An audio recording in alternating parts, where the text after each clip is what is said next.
Bab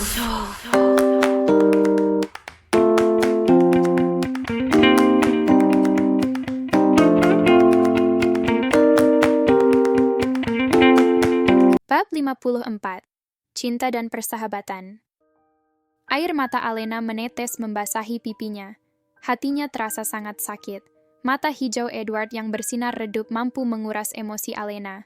Wajah Edward yang tampan tampak begitu kuyu. Tidak tahan lagi Alena menangis lirih. Walau Alena menahan isak tangisnya agar tak terdengar, tapi Nizam segera dapat menyadarinya. "Apakah kamu menangisi Edward?" tanya Nizam tanpa melihat ke arah Alena sedikit pun. Bahkan matanya masih terpejam. Alena tersentak. Bagaimana suaminya bisa tahu? Padahal ia menahan isak tangisnya sekuat tenaga. "Nafasmu terdengar tidak beraturan, dan aku mendengar helaan nafasmu yang berat. Kau menahan isak tangis. Menangislah Alena. Aku sangat memahami apa yang kau rasakan." Suara Nizam sangat lembut di telinga Alena, hingga Alena merasa bahwa ia tengah bermimpi. Nizam yang begitu marah pada Justin, tapi tidak pada Edward. Alena membalikkan tubuhnya lalu menjatuhkan kepalanya di dada Nizam, kemudian menangis sejadi-jadinya. Dada Nizam sampai basah. "Aku tidak tega melihat wajahnya. Aku belum pernah melihat Edward begitu menderita. Aku sungguh tidak tega. Aku sudah menyakitinya. Selama ini ia sangat baik padaku. Ia selalu ada ketika aku membutuhkannya. Ia menemaniku saat aku kesepian. Ia menghiburku ketika aku sedih. Aku jahat malah menggunakannya untuk mendapatkanmu. Aku sangat menyakitinya. Mengapa dia harus mencintaiku? Tapi aku hanya menganggapnya sebagai teman. Tidak adakah persahabatan murni antara pria dan wanita tanpa didasari cinta?" Alena tengadah menatap wajah Nizam. Tapi Nizam belum menjawab, masih memejamkan mata. Apakah Nizam cemburu mendengar kata-kata Alena? Ya, tentu saja ia sangat cemburu. Tapi ia tahu Alena sedang sedih, sangat tidak bijak kalau ia harus mengumbar rasa cemburu di saat istrinya berduka. Nizam terdiam sambil mengelus rambut Alena. Setelah sesaat hening, Nizam lalu berkata, "Alena, kamu tahu, kalau cinta tidak dapat dipaksakan, kamu hanya mengasihinya sebagai teman, dan ia mencintai kamu. Sayangnya takdir tidak bisa menyatukan kalian. Aku tahu itu, tapi kau malah sangat menyakitinya dengan menciumku di depannya." Air mata Alena berhamburan membasahi pipinya. Ia menyalahkan perbuatan Nizam yang sudah menciumnya di depan Edward. Nizam menghela nafas. Ia menerima Alena menyalahkan dirinya, walaupun sebenarnya ia bisa saja berargumen. Tapi berargumen dengan Alena, apalagi dalam kondisi Alena sedang dalam keadaan emosional, sama saja dengan membuka peperangan adu mulut, yang hasilnya akan seperti memakan buah si malakama. Kalau Alena kalah berdebat, ia pasti akan menjadi histeris, dan kalaupun Alena menang, maka ia akan semakin tertekan. Akhirnya Nizam mengalah dan meminta maaf. "Maafkan aku, Alena. Sungguh, apa yang telah aku lakukan tadi memang sangat menyakitinya, tapi mudah-mudahan akan menjadi obat bagi dirinya agar bisa melupakanmu." Alena terdiam. Ia terus terisak-isak, dan Nizam tetap membiarkan Alena menangis. Hingga akhirnya Alena merasa sangat letih lalu tertidur dalam dekapan Nizam, terlelap dalam isak tangisnya. Bahkan ketika mobil sampai ke apartemen, Alena masih tertidur. Nizam sampai membopongnya untuk membawanya ke apartemen. Cynthia yang baru turun dari mobil terkejut melihat Alena dibopong Nizam. Nizam memberi isyarat bahwa ia akan menjelaskan nanti. "Maafkan aku, Alena. Sungguh, apa yang telah aku lakukan tadi memang sangat menyakitinya, tapi mudah-mudahan akan menjadi obat bagi dirinya agar bisa melupakanmu." Alena terdiam. Ia terus terisak-isak, dan Nizam tetap membiarkan Alena menangis. Hingga akhirnya Alena merasa sangat letih lalu tertidur dalam dekapan Nizam, terlelap dalam isak tangisnya. Bahkan ketika mobil sampai ke apartemen, Alena masih tertidur. Nizam sampai membopongnya untuk membawanya ke apartemen. Cynthia yang baru turun dari mobil terkejut melihat Alena dibopong Nizam. Nizam memberi isyarat bahwa ia akan menjelaskan nanti. Nizam menidurkan Alena di ranjangnya. Ia lalu duduk di sampingnya. Jarinya mengusap pipi Alena dengan lembut. Ia tidak bisa marah melihat Alena menangisi Edward. Ia juga tidak bisa membenci Edward. Ia malah sangat bersimpati pada pria itu. Jika Alena ternyata tidak mencintainya, dan malah lebih memilih Edward, maka nasibnya akan sama dengan nasib Edward saat ini.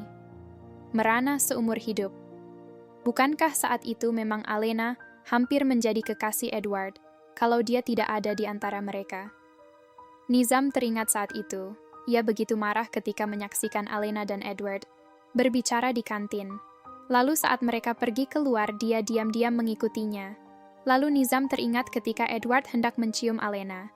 Ia sengaja berdehem dan menghalanginya dengan pura-pura merasa jalannya dihalangi.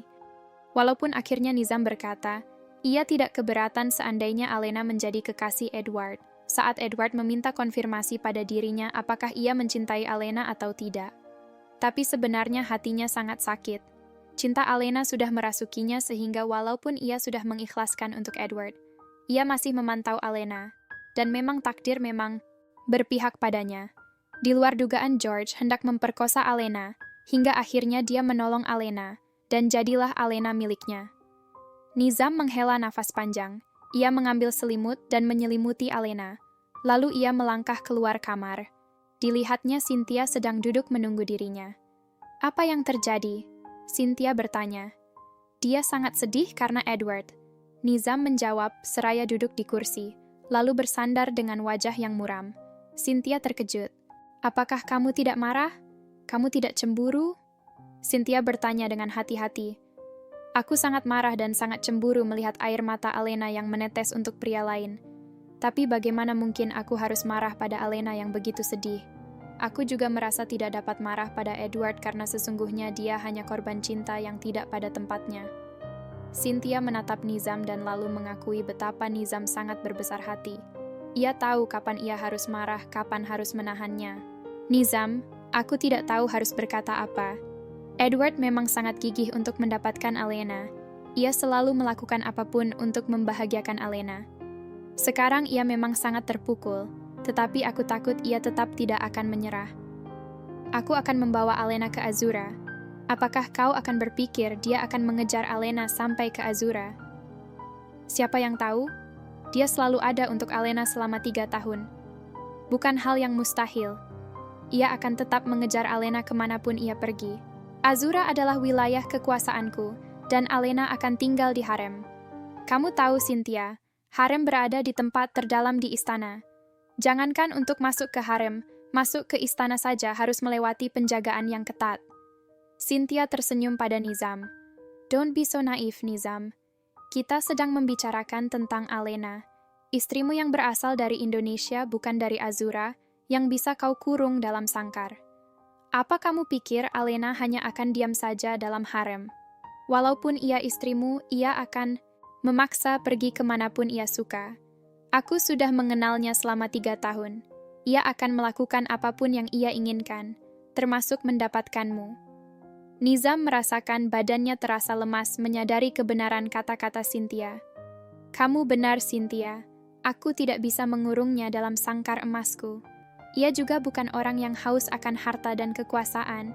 Ia adalah orang yang cenderung berpikir sederhana dan bertindak apapun yang menurutnya benar.